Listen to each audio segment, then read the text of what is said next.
Guys welcome to my new channel মামি official blog. তোমরা সবাই কেমন আছো? আশা করছি তোমরা সবাই খুব ভালো আছো। তো কিছুদিন ধরে শঙ্করদা মানে আমার হাজব্যান্ডের বন্ধু, উনি ডাকছিলেন যে তোমরা চলে এসো, মেদিনীপুরে খাদি মেলা বসেছে, একবার দেখে যাও। তো তাই ভাবলাম তাহলে আজ যাওয়া যাক, যেহেতু আজ আমাদের দোকান বন্ধ আছে। তো সেই জন্য আমরা বেরিয়ে পড়লাম। আর যেতে যেতে অনেকটাই সন্ধে হয়ে গেছিলো, দেখতেই পাচ্ছ।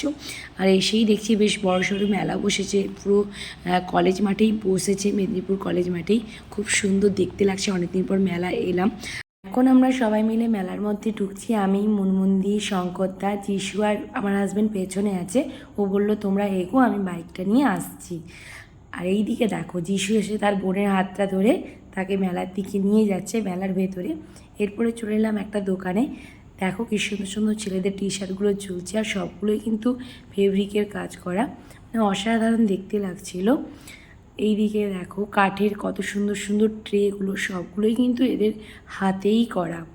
মানে কোন দিকে চোখ দেবো আর কোন দিকে দেবো না, মানে বুঝতেই পারছি না, এত সুন্দর দেখতে লাগছে। এই পটচিত্রগুলো নেওয়ার খুব ইচ্ছে ছিল, বাট একটু দামটা বেশি বলছেন, তাই জন্য নিলাম না। জানি এতে প্রচুর পরিশ্রম আছে এদের, বাট আমাদের কাছে একটু দামটা বেশিই লাগছে, তো তাই জন্য নেওয়া হলো না। বাট এখানে প্রচুর জিনিস আছে, অ্যালুমিনিয়ামের কলসি থেকে শুরু করে, জগ থেকে শুরু করে, অ্যালুমিনিয়ামের কেটলি থেকে প্রচুর জিনিস আছে, মানে কোনটা দেখবো আর কোনটা দেখবো। এইদিকে দেখো, উনি কিন্তু অলরেডি হাতে তৈরি করছেন টি শার্টটা, ফেব্রিকের কাজ করছেন। এদিকে পাটের জিনিসপত্র, বাঁশের ফ্লাওয়ার ভাস, ওরা কিন্তু সাথে সাথেই তৈরি করে দিচ্ছেন। মানে সবগুলোই জানি প্রচুর পরিশ্রম দিয়ে ওরা কিন্তু করছেন জিনিসগুলো। তারপরে চলে এলাম জুয়েলারি দোকানে। তো একটু আমরা তো জুয়েলারি জানোই পছন্দ করি, তো এসে জুয়েলারিগুলো দেখছিলাম। মানে একটু ভালো লাগছিল, বাট যেটা ভালো লাগছিল ওটা নিলাম না, ওটাও একটু দাম বেশি। বাট এই চুড়িটা আমার হাজব্যান্ডকে দেখাচ্ছিলাম যে কেমন লাগছে, ও বলছে ভালো লাগছে, বাট আমার এরকম চুড়ি কখনো ছিল না।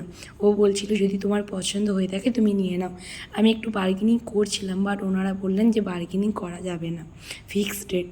তো ঠিক আছে, আমরা জানি ওরা হয়তো কষ্ট করে তৈরি করছেন, তাই জন্য ওদের রেটটা ফিক্সড। তারপরে চলে এলাম এই দোকানে। তো আমার হাজব্যান্ড কাঠের ট্রেগুলো নিচ্ছিল, ওর খুব পছন্দ হয়েছে, তাই জন্য কাঠের ট্রেগুলো নিচ্ছিল। ও একটু দাম দর করছিল, বাট এনারাও বললেন যে ফিক্সড রেট, তাও 10 টাকা না 20 টাকা কমিয়েছিল। তারপর আমরা মেলা থেকে চলে এলাম, যেহেতু আমাদের অলরেডি দেরি হয়ে গেছে। তারপরে এসেই প্রচণ্ড খিদে পেয়ে গেছিলো, তাই জন্য একটু পাপড়ি চাট নিয়ে নিলাম সবাই মিলে। তো এরা দুই ভাই বোন খেলা করছে, দেখতেই পাচ্ছ। তো আজকে ভিডিওটা এখানে এন্ড করছি, দেখা হচ্ছে নেক্সট কোনো একটা ব্লগে। তো আজকে মতো টাটা। ততক্ষণ তোমরা সুস্থ থেকো, ভালো থেকো, আমার পাশে থেকো। ভিডিওটা ভালো লাগলে লাইক, শেয়ার অ্যান্ড সাবস্ক্রাইব করে দেবো। Tata, by.